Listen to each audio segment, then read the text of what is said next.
Hey, scrappy people. It's Tracy Reed here today, and I am bringing you something different. Now, you could have maybe been able to tell by the theme music that is different. I am tackling last year's December album. So, last year, I was in a really bad state of mind at Christmas. And in fact, I was in such a bad state of mind that I didn't even take hardly any photos or do any fun things like I normally do at Christmas.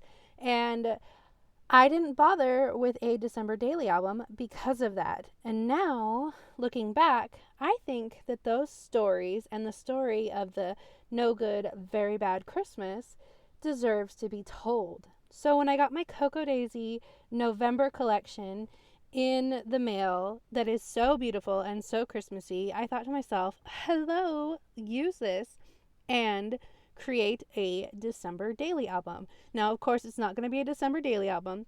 The point of this series is going to be about going back and scrapping a previous December or even like a previous vacation and getting it done quickly. So, this video is going to be like the equivalent of a foundation page setup.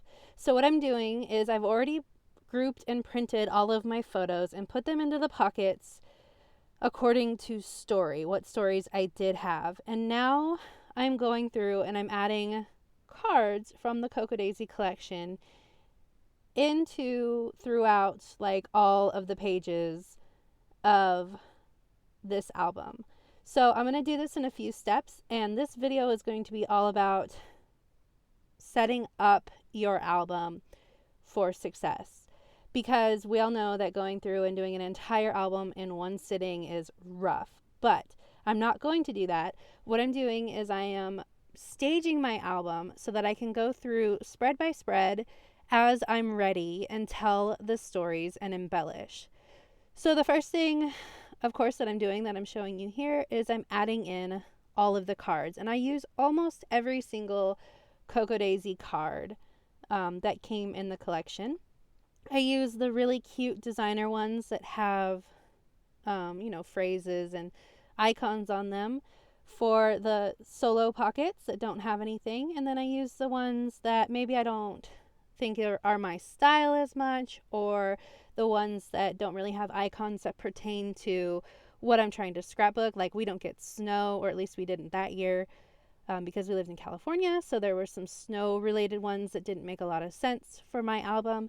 Those ones are going behind photos as sort of a backing instead of in their own pockets. So I'm just kind of sorting through and I'm adding things where I think that they belong. There are 2 vertical 4x6s in this collection that and I use all horizontal 4x6s, so I'm going to trim those down and they'll actually be layered onto other cards because I think that they're really adorable, but they just don't fit in my album the way that they are. So I pulled those off to the side.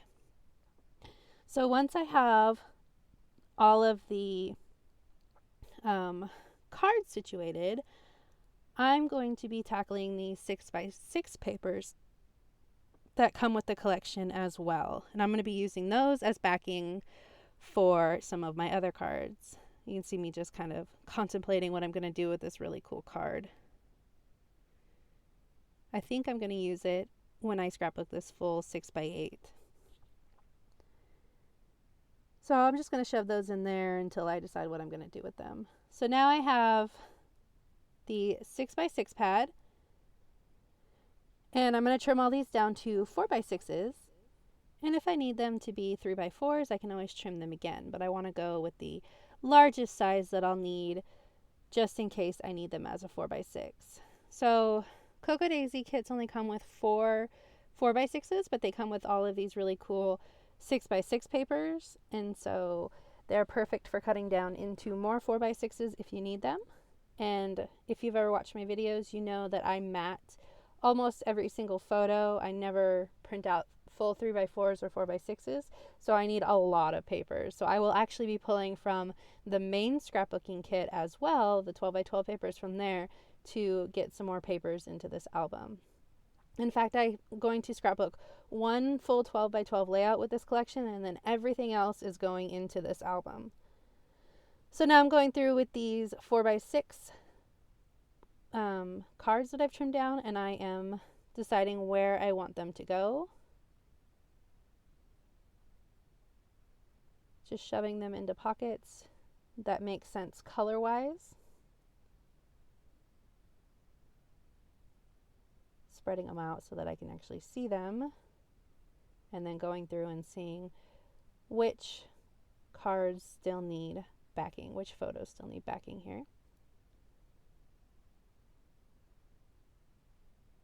So as you can see, I'm already setting up a really good foundation for finishing this layout.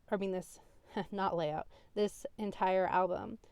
I'm just in batches. I am making sure that everyone has a card and everything has a place and is already ready already.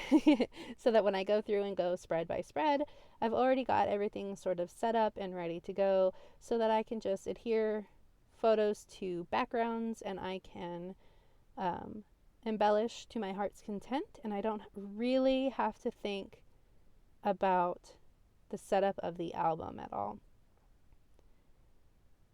So I'm just going through and I'm kind of rearranging if I need to rearrange. The back of that card said I smell snow, so that's one of the ones that didn't quite make sense with my photos. So I'm just going to use it as a background. And I love the pops of blue in this collection, which is really good because my Christmas tree was in a room with blue walls last year. So the blue really helps to make those pictures work with the Christmassy theme of the album. Because products tend to be red and green, the blue walls could clash, but the blue product really makes the blue walls work. So now I have all of these paper strips from trimming down those 6x6 papers. So I'm going to add them in to pockets where they match. You know me, if you watch my videos, you know I hate throwing away scraps. I love to use them. So I have all of these beautiful scraps that I want to use. So I'm just shoving them into pockets that they coordinate, like the spread will coordinate with these photos, or the paper will coordinate with the cards that I've already chosen and cut down. So I just have a couple left. Must use every last scrap. Trying to decide which side I want to use is interesting too.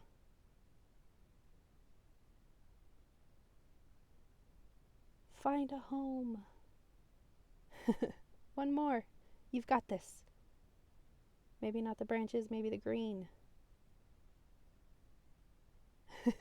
We'll just shove it in this 6x6 or 6x8 pocket and make it work later. Whew, so now I've got all of that put down and I'm trying to decide what I want to do, where I want to go from here. So I'm just going to put some of these more unique embellishments in here so I don't forget to use them, and I'm pulling out all of the stuff that came in the kits. And now I'm going to, so I've trimmed down all of these papers that I have left after scrapbooking that 12x12, and I'm going to add in dividers into this album. So this step, if you're just trying to get things done and you want to get it scrapped, just go ahead and skip this step. But I had all this beautiful paper and I really wanted to divide up some of these stories. So I am, if there is like one story on one side of the spread and another story on the other side of the spread, I am putting a 6x8 divider in between those stories. So I'm just kind of going through and deciding which papers will work. I really, really want to use one paper instead of adhering two together if I can manage it. So I'm just making sure that both sides of the paper work with both sides of the spread. And this is going to go in that 6x8 pocket with the family photo of us. Making sure it all works. And I actually, when I go to the next step in this process, I'm actually going to rearrange some of this. So now you see me adding post-it notes to these 6x8 papers, and I'm writing down the shape that I'm going to cut out of these 6x8 papers. So I'm not going to leave them 6x8 rectangles. I'm actually going to create some cut files in my Silhouette machine and cut these out to be shaped dividers. So I'm going to include those cut files for this on my blog post for free. One of them does say December 2016. So if you're not scrapbooking December 2016, I apologize, but there are a lot of other really useful ones for you if you want to play in your album in this way, and they will be free on my blog as PNG files. So yeah, I am now taking the scraps that I have left, and I am making sure all of the 3x4s are backed. So when I was done scrapbooking, the 12x12 I did with this collection, which will be on my YouTube later this month, I went ahead and trimmed down all of the paper scraps to 6x8 and 3x4 and 4x6 if they weren't big enough to be 6x8. So I'm going through that stack of papers now and using them to back all of the 3x4s that hadn't been backed yet. And I did this after I chose my dividers so that I could coordinate the cards that I chose or the papers that I chose with papers or with blah, blah, blah. Sorry, I lost my train of thought. So that I could coordinate the cards that I'm choosing with the dividers that I had already picked out. I figured since I had less 6x8 papers than I had smaller papers, it would be easier to coordinate the cards with the dividers than the dividers with the cards, if that makes sense. So I decided that I love that blue and red card, but the blue didn't quite match right for that spread. So I'm going to replace it with a different one and use that card somewhere else. And I'm just rearranging to make sure that it all works right. I use a lot of patterns, but because the photos cover up most of the patterns, it's not that big of a deal. It is busy, but I like my scrapbooking to be busy and colorful. If you don't like that, then go ahead and print out full 3x4s and full 4x6s, and you won't be as busy as mine. Yours won't be as busy as mine. So I'm just trimming down some more of these papers. I actually moved that one later. I didn't like the black. I flipped it over later. I don't know what I was thinking with the black originally. I think because of the black and white photo. I loved the vellum. I used it. I used the whole sheet because it's so cute. Trying to figure out papers for these last spreads is a little bit harder because you have less to choose from. I didn't love that sort of orangey brown behind the Christmas tree photo, so I'm going to cover that up. I try to work with both sides of the card as much as possible, but sometimes it just doesn't work out the way I want it to. So you can see I use both sides of that card. It's a good way to maximize the usage of your product. Okay, so I've got all the cut files cut out, and now I printed 2 of this December 2016 cut file. One is a test.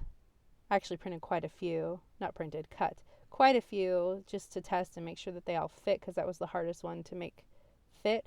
So I decided to put 2 of them together as sort of like it's shadowing, and I thought that was really cool the way that looked. So the green one is being shadowed by the red one, and it kind of gives it a fun effect. So I'm going through and I'm just using a page protector as a guide to punch the holes, and then putting it into my spread where it goes.